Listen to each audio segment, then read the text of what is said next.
Yo, Joe. Talking comics, here's your host. It's A Real American Brian. All right, let's get into some more G.I. Joe, A Real American Hero. And we've made it up to issue number 26. This is another Mike Zeck cover, and a great one. Just covered in story elements from the Snake Eyes past. And over the course of the next two issues, we will get to know the significance of each item here. We could do without the strangest secret of all tag, but that's alright. Snake Eyes, The Origin. Larry Hama is writing and doing the breakdowns on this one, and Steve Leialoha is finishing. We pick up right where we left off in the last issue as Zartan is ready to kill Junkyard, but Destro stops him, referencing Quinn. A man who whips his dog will pull his own sled someday. Mutt, Torpedo, and Tripwire see Junkyard with Destro and think he may have switched sides. They make mention of having Firefly and Wild Weasel still tied to the tree. Baroness steps out of the shack and can almost smell the Joes out there. In Spanish Harlem, a young boy walks into a Chinese restaurant and pulls out a gun, demanding money. This is our first appearance of the Soft Master. There is also someone else in the restaurant in disguise.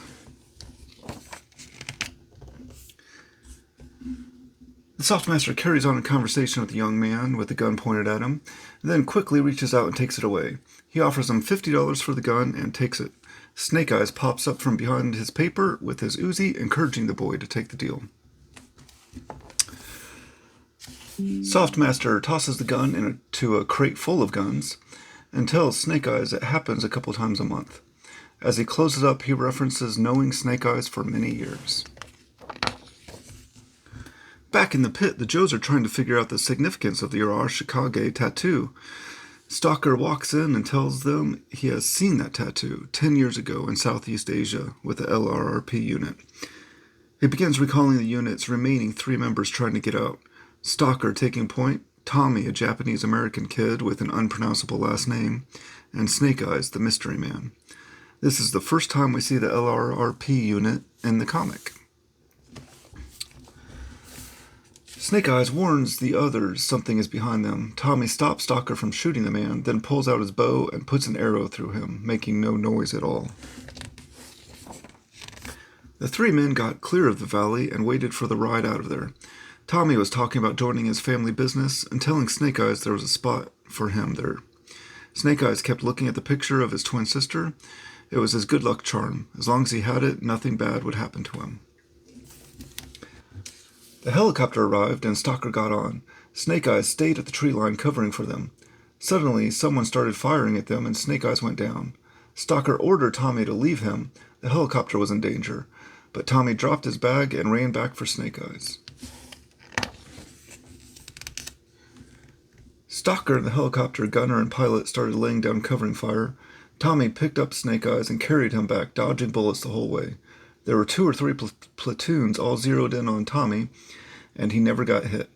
Once they were in the air, Tommy was bandaging Snake Eyes up, and Stalker saw the tattoo. Stalker just called the Wreckers Division. Tommy's unpronounceable last name translates to Storm Shadow. The 3 Joes in the Everglades are being hunted by the Cobra leadership led by Junkyard. They get back to the tree and see their prisoners Wild Weasel and Firefly have escaped. Back in Spanish Harlem, the Soft Master reveals he has some of Snake Eyes' belongings he left behind. A medal for gallantry and a picture of his twin sister. That was so important his nephew Tommy stopped to get it while bullets were flying. Hawk chimes in that he has a story to tell as well. He begins telling of how he met Snake Eyes. When so many soldiers were returning home and greeted by loved ones at the airport, Snake Eyes came back and there was no one there to greet him. 4 hours later, Hawk arrived at the airport. He was assigned to give Snake Eyes the news. His entire family had died in a car accident on the way to the airport to get him. Soft Master pulls out a broken arrow and begins telling Snake Eyes' story from when he arrived at their gate. Tommy promised him a spot in the family business. Snake Eyes stood before the 3 leaders, the Soft Master, the Hard Master in his first appearance, and Tommy, the Young Master.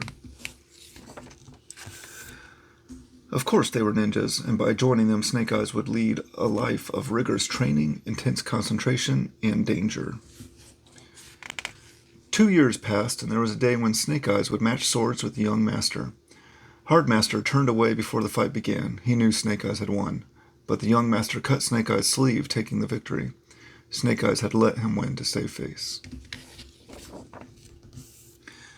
After several more years, Snake Eyes' skills advanced, and he was allowed to wear their mark on his wrist. Snake Eyes' skills with the sword had surpassed the young master, but with the bow, the young master was still better.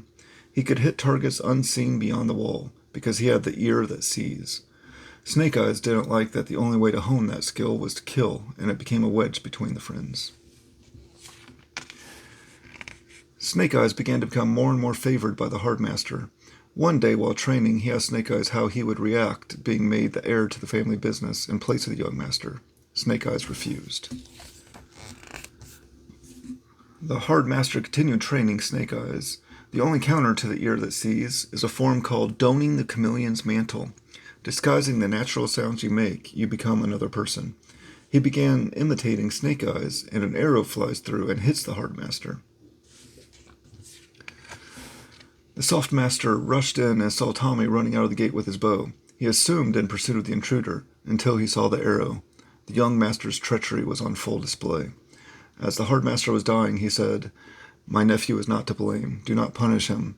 His road will be hard enough. He must live with a lie to find the truth." The young master never returned, and the family business was broken up.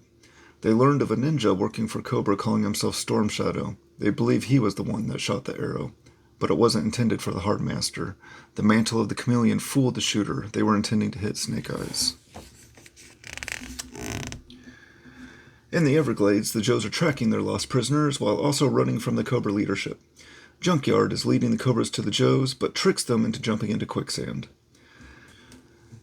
That is issue 26. A lot to take in with this one. Before we even think about leaving the most important members of Cobra in quicksand, we got a lot of history of Snake Eyes in Southeast Asia with the LRRP unit, and then his ninja training with Yarashikage.